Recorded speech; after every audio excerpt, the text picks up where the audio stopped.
안녕 얘들아, 통합과 원격 수업을 시작하겠습니다. 자, 오늘은 이제 역학적 시스템과 안전 측면에서 뭐 관성, 운동량, 충격량, 그리고 운동량과 충격량의 관계, 그리고 충격을 줄이기 위한 그런 방법에 대해서 공부를 해볼 거고요.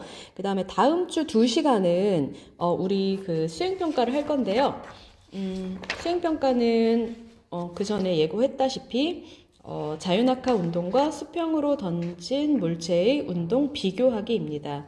그래서 그 다음 주 왔을 때 첫 시간에는요, 선생님이랑 같이 자유낙하하는 물체의 운동 그 그래프 결과를 이렇게 잘라가지고 이렇게 붙여봄으로써 얘네들의 시간에 따라서 속도가 어때지는지 그걸 해볼 거고요.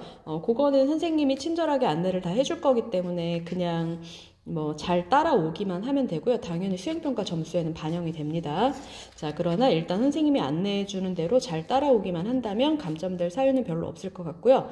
그 다음에 수요일날 2차 시 때 들었을 때는 수평으로 던진 물체의 운동. 자, 수평으로 던졌을 때는 이걸 연직 방향과 등속 수평 방향으로 나눠서 생각해야 되겠죠.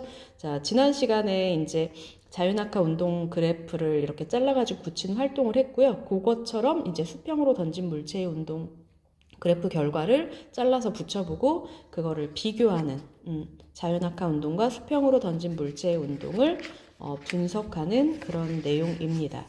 자, 그러면 오늘은 이번 주는 진도 한번 나가 볼게요. 자, 프린트 몇 쪽이냐면 8쪽 관성입니다. 자, 그 전에 영상 한번 잠깐만 볼게요.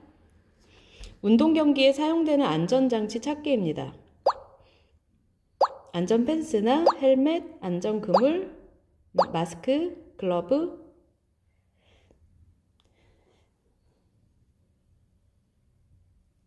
자, 보통 다 이것들은 뭔가 충격을 흡수 한다는 공통점을 보통 가지고 있습니다.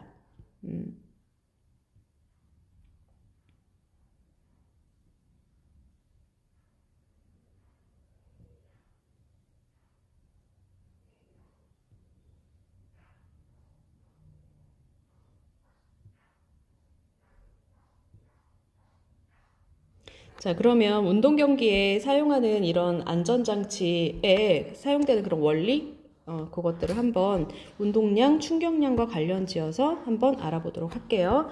자, 그러면 여기 제목은 뭐냐면 역학적 시스템과 안전입니다. 자, 안전과 관련해서 운동량, 충격량을 배워볼 거고요. 자, 첫 번째, 운동량과 충격량의 개념을 알아야 되겠죠? 그리고 그들이 관계가 있습니다. 그걸 설명할 수 있으면 되겠고요.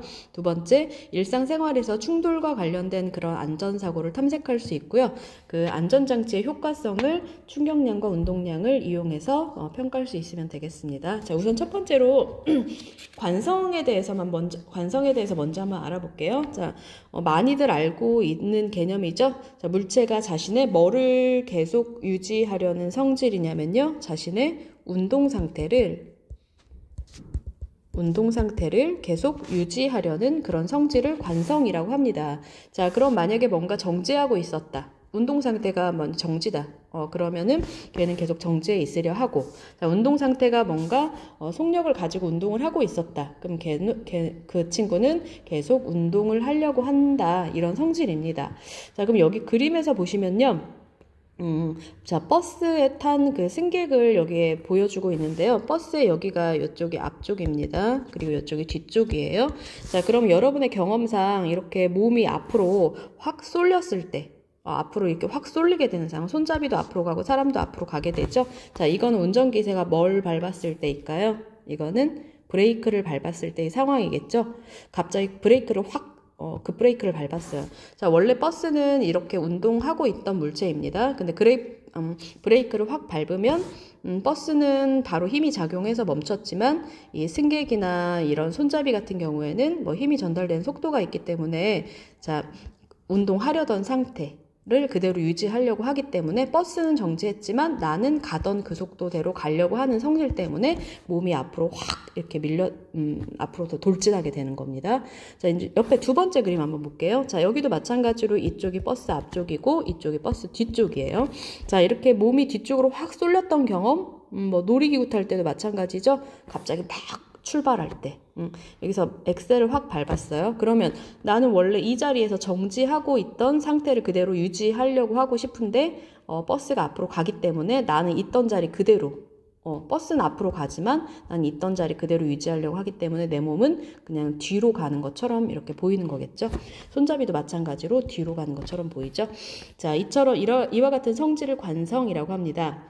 자, 정지해 있는 물체는 계속 정지해 있으려 하고 운동하고 있는 물체는 계속 같은 속도로 운동하려고 하는 그런 성질을 관성이라고 해요. 자, 같은 운동 방향과 속력, 등속 직선 운동을 하려고 하는 겁니다.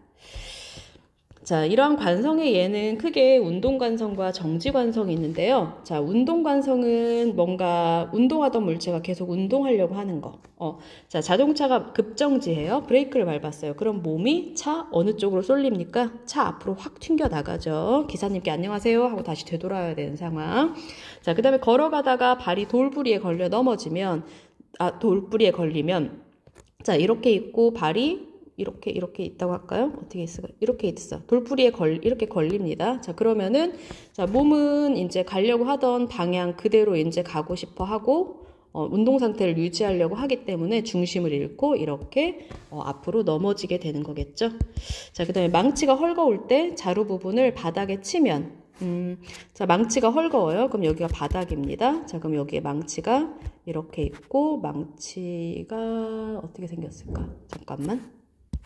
망치가 이렇게 있을 텐데 이렇게 해서 하면 안 되고 망치를 여기다가 바닥에 이렇게 놓고 망치 여기 부분 이 부분을 이게 탁탁 치면 아래로 이제 쾅쾅쾅쾅 치면 이 금속 부분이 계속 아래로 내려가려는 성질이 있기 때문에 이 망치 자루에 꽉 물리게 되는 거겠죠.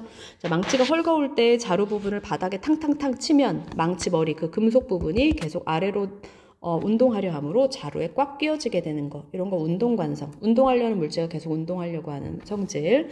자, 그 다음에 정지관성. 뭔가 정지해 있는 게 계속 정지해 있으려고 한다. 자동차가 급출발하면 몸이 뒤쪽으로 쏠리게 되죠. 자, 이불을 팡팡팡 두드려요. 자, 이렇게 빨래대 만약에 이렇게 이불을 이렇게 널어놓고 여기를 이제 몽둥이 같은 걸로 펑펑펑펑 이렇게 치면 먼지는 자기 있던 자리 그대로 유지하려고 하고 이불은 이제 팍 치니까 딴 데로 가버리겠죠. 그래서 이불로부터 먼지가 털어지는 원리도 관성입니다. 그 다음에 동전을 올려놓은 종이를 컵 위에 놓고, 자, 이렇게 컵 위에다가, 이렇게 종이를 이렇게 올려놓고, 이 위에다가 이제 동전을 이렇게 놓는 거죠. 자, 그런 다음에, 이 뜻이 아닌가? 동전을 올려놓은 종이를 컵 위에 놓고, 종이를 손가락으로 이제 튕기거나 확 잡아 빼면, 동전은 정지 상태를 유지하려 하므로 그냥 컵 밑으로 이렇게 쑥 빠지게 되겠죠. 컵 안으로 떨어진다. 그다음에 실에 매달린 물체의 아래쪽 실을 갑자기 확 당기면 화장지 잡아 뜯을 대로 생각해도 괜찮아요. 자, 화장지가 돌돌돌 이렇게 말려 있고, 자, 내가 이거를 이제 확 잡아 끊는 거죠. 갑자기 확 잡아 끊으면 여기 부분이 이제 끊어질 수도 있죠. 확 잡아 당기면 그냥 슬슬 잡아 당기면 당연히 돌돌돌 휴지가 더 풀릴 테고, 이 경우를 이제 실로 생각해도 실도 여기를 아래로 갑자기 확 잡아 당기면 정지 상태를 유지하려 하므로 여기 부분 정지하려고 하는데 여기 부분은 이제 힘이 작용해서 아래로 내려가죠. 그래서 실이 끊어지는, 실의 물체의 아래쪽 실만 끊어진다. 자, 그 다음에 관성의 크기 한번 볼까요? 자, 이 관성의 크기는 어떻게 작용하냐면요. 회전관성이라는 개념도 있거든요. 이렇게 건물입니다. 위쪽에서 본 겁니다. 여기 건물이고요. 자, 여기 도둑이 도망가고요. 저 뒤에서 경찰이 쫓아옵니다. 자, 이때 이제 코너를 확 돌아야 돼요. 길이 없어요. 자, 코너를 확 돌 때, 이때 이제 바로 90도 각도로 회전하지 못하고 이렇게 돌 수밖에 없잖아요. 자, 이런 것도 역시 관성의 개념이거든요. 회전관성. 자, 이때 질량이 더 많이 나가면 더 관성이 크게 작용합니다. 그래서 더 멀리 돌게 되고요. 질량이 작으면 다른 원인도 있겠지만 같은 상황일 때 질량이 작으면 더 이렇게 좁게 돌 수 있습니다. 자, 물체의 질량이 클수록 관성이 더 큽니다. 그러니까 차 앞으로 더 확 튀어나갈 수 있어요. 자, 물체의 질량이 클수록 운동 상태를 변화시키기 어렵기 때문에 관성이 크게 작용하는 거예요. 자, 예를 들어서 기차하고 자동차. 자, 기차의 질량이 훨씬 더 이렇게 크죠? 자, 출발할 때 뭐가 더 출발하기 어렵겠어요? 자, 기차가 질량이 크기 때문에 더 정지해 있으려고 할 겁니다. 그러니까 기차는 같은 뭐 엔진을 사용한다 했을 때 기차는 속력이 더 천천히 증가해요. 운동 상태를 변화시키기가 어렵습니다. 자, 이번에는 같은 속력으로 기차랑 자동차랑 똑같이 같은 속력으로 가고 있어요. 자, 이번에는 브레이크를 똑같은 힘으로 이제 밟았어요. 그랬을 때 이 기차는 질량이 더 크게 나가기 때문에 운동상 더 관성이 큽니다. 그러니까 더 그냥 그 자기 속도로 가고 싶어요. 즉 속력이 서서히 감소한다는 뜻이겠죠, 기차는. 자, 이 관성에 관련된 법칙을 뭐냐면요, 관성의 법칙이고요. 이 뉴턴이라는 과학자가 운동에 관한 세 가지 법칙을 얘기합니다. 그 중에 뉴턴의 운동 법칙 제1법칙이고요. 관성의 법칙입니다. 어떤 물체에, 자, 여기 물체가 이렇게 놓여져 있어요. 자, 물체에 작용한 알짜 힘. 알짜 힘이란 얘기는 이제 합력을 얘기하는 거예요. 이제 한 물체에 여러 힘이 작용할 때 물체에 작용한 모든 힘을 합한 것 또는 합력을 얘기하는 거고요. 얘한테 작용한 알짜 힘이 0이다. 그러면은 정지해 있는 건 계속 정지해 있으려고 하고요. 만약에 얘가 뭐 10m/s, 뭐 마찰력이 없는 상황이겠죠. 알짜 힘이 0인 걸로 봐서 10m/s로 운동하고 있다. 그럼 얘는 계속 10m/s로 운동하려고 한다. 이러한 법칙이 바로 뉴턴의 제1법칙, 관성의 법칙입니다. 자, 물체에 작용한 알짜 힘이 0이면 F. 폴스가 0이면 정지해 있던 물체는 계속 정지해 있고 운동하던 물체는 등속도 운동을 한다라는 것입니다. 등속도니까 속력도 같고 방향도 같다라는 뜻이겠죠. 자, 다음 장 한번 넘어보세요. 자, 그럼 이제 운동량의 개념을 배워야 되는데요. 운동량이 크다. 그러면 딱 뭐가 떠오를까요? 뭔가 운동량이 크다. 그럼 운동을 뭐 많이 하고 있구나. 속도가 빠르겠구나. 이런 감이 잡히죠? 맞아요. 속도가 빠를수록 운동량 큽니다. 그 다음에 기형이면 같은 속도일 때 질량이 클수록 운동량이 훨씬 큽니다. 자, 운동량의 개념 한번 알아볼게요. 자, 운동하는 물체의 운동 정도를 나타내는 물리량으로 크기도 같고 방향도 같습니다. 벡터 값이에요. 자, 이러한 운동량의 크기는 뭐에 비례하냐 하면, 자, 물체의 질량이 클수록, 질량이 크면 운동량이 크고요. 자, 그리고 속도가 빠를수록 운동량이 큽니다. 자, 이 두 가지 요인에 의해서 좌우되는 값이고요. 자, 운동량은 약자로 P로 나타내고요. 질량은 이제 매스니까 스몰 m으로 나타내고요. 속도는 뭐 벨로서티인가 해가지고 속도는 V로 나타냅니다. 자, 그러면 자, 이 질량의 단위는 뭘로 고쳐야 되냐면요. 꼭 킬로그램을 고쳐야 되고요. 자, 속도의 단위는 미터/s로 고쳐줘야 됩니다. 뭐 다른 뭐 속도 단위일 때, 그럼 운동량의 단위는 kg/m/s가 되겠죠. 자, 운동량은 질량 곱하기 속도라는 거. 자, 그러면 밑에 그림이 나오는데요. 자, 이 두 가지 그림을 한번 비교해 볼게요. 자, 이 두 그림을 비교해 보면, 자, 속도는 지금 10m/s로 똑같아요. 1초에 10m 갑니다. 얘도 트럭도 마찬가지예요. 근데 이 승용차는 1000kg이고 이 트럭은 짐을 뭔가 실었어요. 2000kg이에요. 자, 그랬을 때 운동량이 누가 더 크냐? 얘는 두 개 곱한 값이 m 곱하기 v가 운동량인 거죠. 자, 두 개 곱하면 1000kg/s. 그 다음에 아래쪽 트럭은 질량 곱하기 속도 하니까 20,000kg/s. 보니까 2배죠? 운동량이 2배. 왜 2배냐? 질량이 2배이기 때문에. 즉, 분석하면 질량이 클수록 운동량이 크다. 비례한다라는 거 알 수 있습니다. 자, 그 다음에 이번엔 옆에 그림 한번 보실까요? 자, 옆에 그림은 보시면, 지금 똑같은 자가용이고요. 1000kg, 1000kg입니다. 하나는 10m/s고요. 아래쪽 건 20m/s예요. 훨씬 빨라요. 자, 속력이 2배입니다. 운동량도 2배가 되겠습니다. 자, 두 개 곱한 값이, 이렇게 곱한 값이 운동량이 되겠죠. 자, 이렇게. 자, 즉 속도가 빠를수록 운동량이 큽니다. 그러니까 두 개에 각각 비례하니까 운동량은 질량 곱하기 속도라는 공식이 나오겠죠.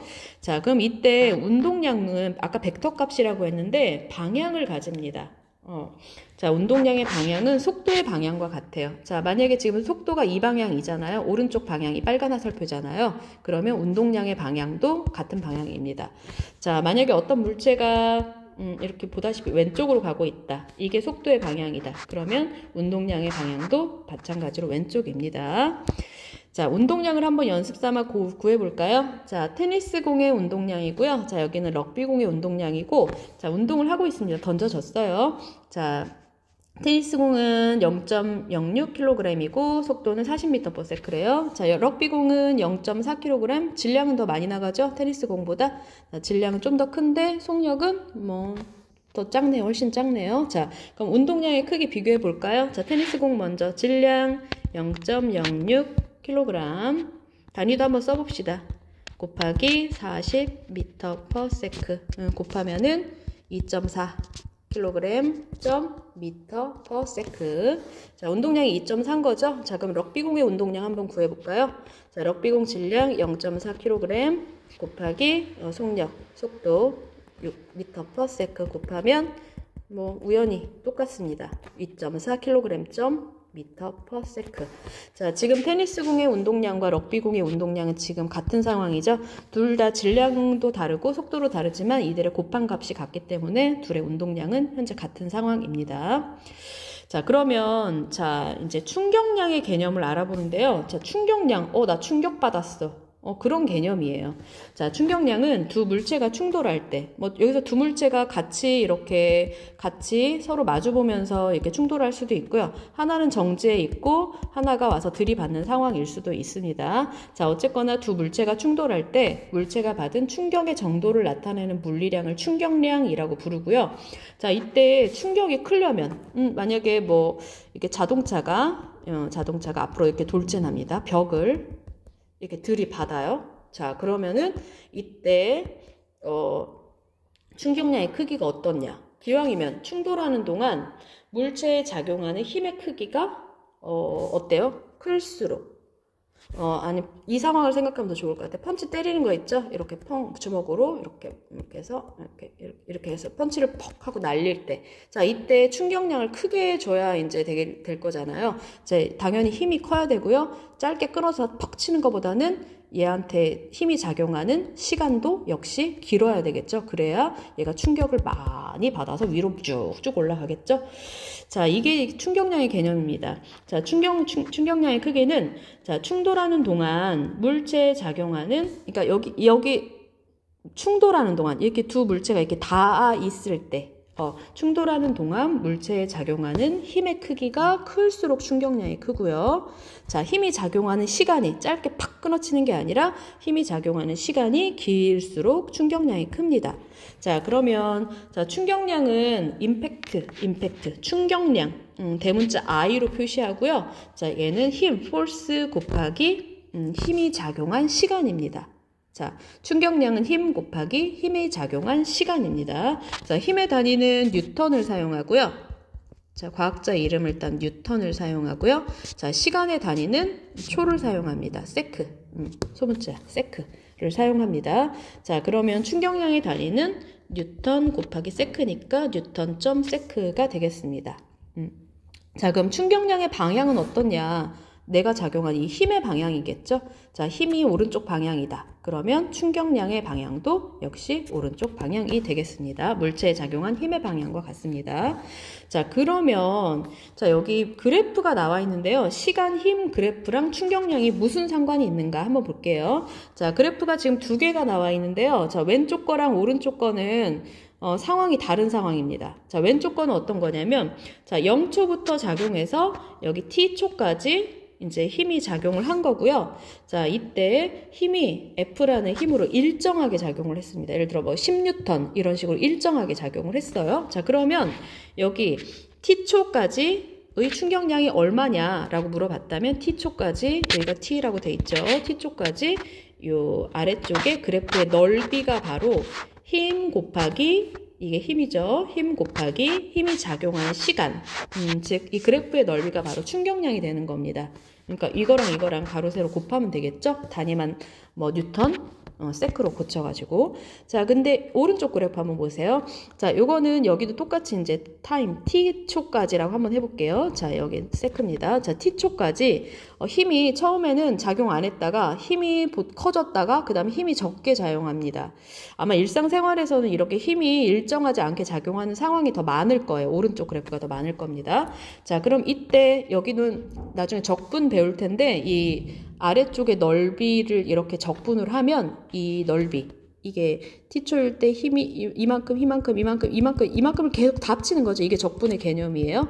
자, 그러면 이 넓이가, 이 그래프의 아래쪽에 이 넓이가 바로 충격량이 되겠습니다. 이 넓이가 바로 힘 곱하기 시간이니까. 자, 힘, 시간 그래프에서 그래프 아랫부분의 넓이는 충격량을 나타냅니다. 자, 그러면 그 두 물체가 충돌할 때 충격량 한번 알아볼까요? 자, 두 물체가 이 A라는 물체랑 그 다음에 여기 B라는 물체가 이렇게 충돌을 합니다. 자, 그럼 두 물체가 충돌할 때 두 물체가 서로에게 작용하는 힘은 작용과 반작용의 관계가 있잖아요. 자, 서로 만약에 충돌을 했어요. 이게 이렇게 부딪혔어. 떡하니 이렇게 달라붙었어요. 그러면 서로 얘가 뭐 10N으로 밀었다면 얘도 10N으로 같은 크기로 미는 겁니다. 그러니까 힘의 크기가 서로 같아요. 작용, 반작용의 원리에 의해서. 자, 그리고 얘네들이 힘이 작용한 시간도 두 물체가 접촉해 있는 동안 힘이 작용하겠죠? 그러니까 충돌 시간도 같습니다. 자, 따라서 두 물체가 받은 충격량의 크기는 같아요. 자, 여기 얘랑 이제 충돌했다. A. 만약에 A가 받은 충격량의 크기가 만약에 10Nsec다. 충돌했을 때. 그러면 B가 A한테 작용한 충격량도 역시 똑같이 10Nsec로 일정합니다. 자, 그럼 다음 장 한번 넘어가 볼게요. 자, 여기가 조금 중요할 것 같은데요. 자, 운동량과 충격량이 관계가 있습니다.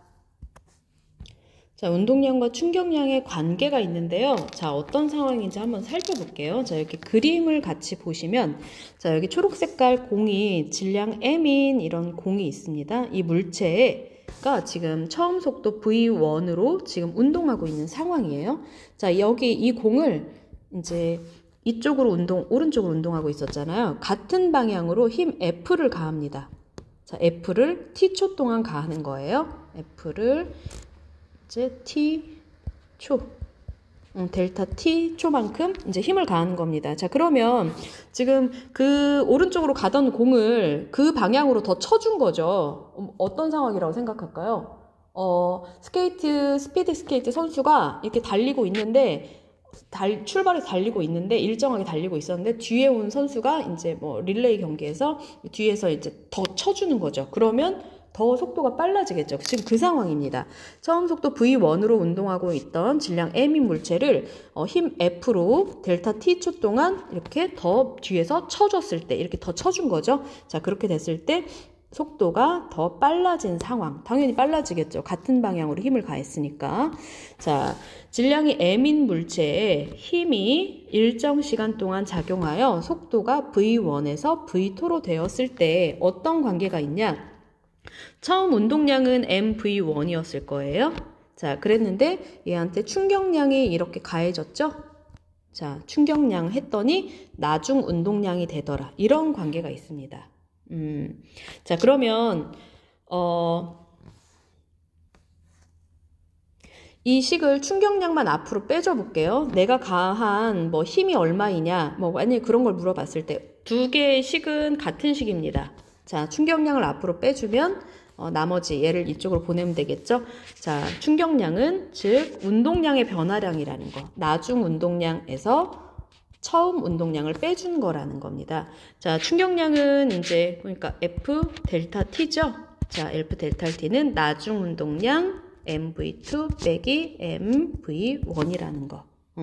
자, 그리고 단위는 어떠냐면요. 자, 이 단위는 킬로그램 미터 퍼 세크잖아요. 그리고 얘도 킬로그램 미터 퍼 세크겠죠.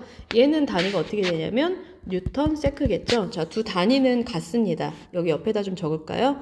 1 뉴턴 점 세크는 1 킬로그램 미터 퍼 세크랑 단위가 같습니다. 그러니까 여기선 숫자만 계산하면 되겠습니다. 자, 그러면 여기서 운동량과 충격량의 관계 그 보충 설명이 있는데요. 자, 가속도 법칙이라고 있습니다. 뉴턴 운동 법칙이고요. 자, F는 ma, 이게 이제 가속도 법칙이거든요. 자, 힘은 그 물체의 질량 곱하기 그 물체의 가속도와 같습니다.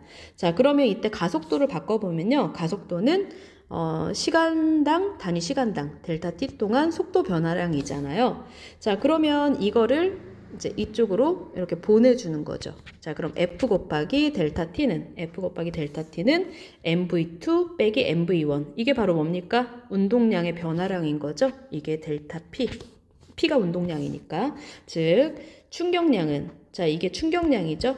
F 곱하기 델타 T. 충격량은 운동량의 변화량, 델타가 변화를 얘기하는 겁니다. 자, 운동량의 변화량과 같다라는 중요한 식이 나타나요. 이 식이랑 똑같은 거죠. 충격량은 운동량의 변화량과 같다. 만약에 운동량이 처음에 10이었다. 근데 만약에 운동량이 나중에 20으로 바뀌었다. 그러면 충격량이 얼마라는 겁니까? 충격량이 10이라는 겁니다. 이거 이용한 문제 나중에 한번 풀어볼 거예요. 되게 중요한 내용입니다. 자, 그러면 운동량을 더 크게 하려면 어떻게 하면 될까? 운동량. 자, 그러면 운동량을 크게 변하게 하려면 이제 이게 무슨 뜻이냐면 MV2 빼기 MV1이 이 값이 크게 되려면 어때야 될까요? 하면 지금 물체의 질량은 뭔가 정해져 있는 상황일 거고요. 지금 처음 속력에 비해서 나중 속력을 더 빠르게 해야 됩니다. 자, 그러면은 F 델타 T는 운동량의 변화량인 거잖아요. MV2 빼기 MV1인 거잖아요. 그럼 이 값이 크게 하려면 이게 크든지 F가 크든지 얘가 크든지 둘 중에 하나면 되겠죠. 자, 힘을 세게 때리든지 아니면 힘이 작용한 시간을 길게 하든지 그래야 운동량이 크게 변화하겠죠. 자, 야구 배트로 생각하세요. 자, 야구 선수가 야구공을 땅 하고 칩니다. 자, 이때 칠 때 얘를 처음에 이렇게 칠 때 두 개가 이렇게 다 있을 때는 속력은 0인 거잖아요. 자, 속력이 0이었는데 빵 하고 부딪혀서 속력이 빠를수록 더 멀리 나갈 수 있겠죠. 자, 이 V를 크게 변하게 해야 돼요. 즉 운동량 0인 공을 운동량을 크게 변하게 하려면 결국엔 이 때리는 힘 F를 어떻게 해야 될까요? F가 커야겠고요. 쭉 단타로 찍는 게 아니라 쭉 밀어쳐야 되는 거죠. 즉 이 공이랑 배트랑 붙어있는 시간, 힘이 작용한 시간 델타 T를 크게 해줘야 되는 겁니다. 그래야 이 야구공의 운동량의 변화량이 커지는 거죠. 그래서 멀리 나갈 수 있겠죠. 자, 대충 이해가 될까요? 자, 운동량의 변화량을 크게 해주려면 F를 크게 하거나 힘이 작용한 시간을 길게 하거나 그래야 된다라는 거. 자, 이거에 이제 관련된 내용인데요. 자, 운동량을 크게 변하게 하려면 힘이 작용한 시간을 길게 하거나, 자, 여기다 적어볼까요? 길게 하거나, 델타 T를 크게 하거나, 아니면 작용한 힘, F가 클수록 운동량이 크게 변합니다. 멀리 나가는 거예요. 정지해 있던 공이 멀리 나가는 거예요. 내가 야구공을 축구공을 발로 차요.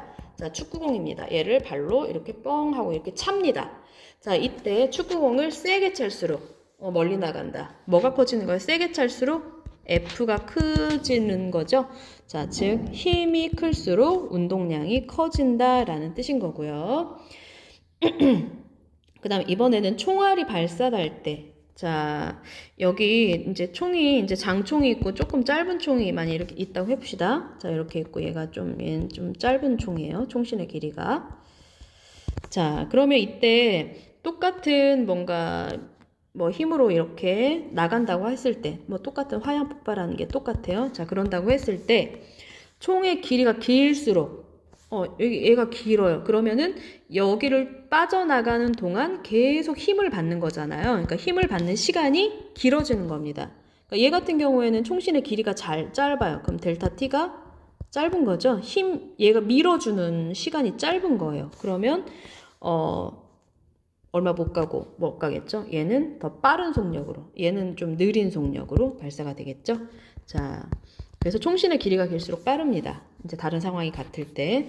총알이 발사될 때 총의 길이가 길수록 힘을 받는 시간이 길어져서 더 빠른 속력으로 발사됩니다. 힘이 작용하는 시간이 길수록 운동량이 커지는 원리인 거죠. 대포도 마찬가지입니다. 대포가 이렇게 있어요. 자, 대포를 이렇게 발사를 합니다. 자, 이때 이제 포신이 짧은 게 있고, 이제 포신이 더 긴 게 이렇게 있겠죠? 자, 여기 대포가 있다고 할 때, 자, 똑같은 힘 F로 이렇게 발사된 같은 상황이라고 할 때, 그때 얘 같은 경우에는 힘이 작용한 시간이 길기 때문에 대포가 더 빠른 속력으로 나가게 됩니다. V1이 커요. 근데 얘 같은 경우에, 두 번째 같은 경우에는 힘이 작용한 시간이 델타 T가 짧잖아요. 그러니까 속력이 더 이제 느리게 되는 거겠죠? 자, 오늘 가장 중요하게 배운 게 뭐 관성은 내용이 워낙 쉬운 거고요. 운동량하고 충격량은 당연히 공식 외워야 되고 이거 이용한 각각의 문제 풀 수 있어야 되고요. 그리고 더 중요한 건 운동량과 충격량의 관계를 이용한 것. 그런 문제 좀 풀어봐야 될 것 같아요. 자, 당장은 뭐 그렇다 쳐도 우선 선생님이 문제를 조금 더 풀어주긴 하겠죠. 자, 그러면 수요일 날은 뭘 배우냐면요. 충격량이 같을 때 이번엔 충격량이 같은 상황이에요. 그랬을 때 물체에 작용하는 힘과 힘이 작용하는 시간의 관계. 그래서 뭐 계란을 떨어뜨린다 했을 때 뭐 방석에 떨어뜨리면 뭐 안 깨질 확률이 있어요. 근데 시멘트 바닥에 떨어뜨리면 뭐 깨질 확률이 크죠. 자, 왜 그렇게 되는지 그거를 이제 운동량, 충격량과 관련해서 이제 공부를 해볼 겁니다. 그 내용도 되게 중요하겠죠. 자, 그리고 교과서를 조금 정리를 할 테니까 교과서도 다음 시간에 준비하시고요. 자, 오늘 학습한 내용이 학습지 몇 장이죠? 4장이죠. 4장. 잠깐 볼까요? 8쪽, 9쪽, 10쪽. 자, 이 3쪽이네요. 8쪽, 9쪽, 10쪽. 여기를 사진을 3장을 찰칵찰칵 찍어서 자, 올리시기 바랍니다. 오늘 고생 많았습니다.